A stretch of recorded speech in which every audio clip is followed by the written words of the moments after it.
ఢిల్లీలోని ఈడీ కార్యాలయంలో విచారణకు భారత మాజీ క్రికెటర్ యువరాజ్ సింగ్ హాజరయ్యారు. బెట్టింగ్ యాప్ ప్రమోషన్ కేసులో విచారణకు రావాల్సిందిగా ఈ నెల 16న యువరాజ్ సింగ్ కి ఈడీ నోటీసులు జారీ చేసింది.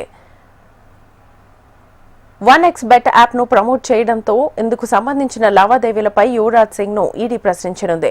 యువరాజ్ తో పాటు ఊతప్ప, ధావన్, రైనాలతో పాటు పలువురు సినీ సెలబ్రిటీలకు సైతం ఈడీ సమన్లు జారీ చేసింది.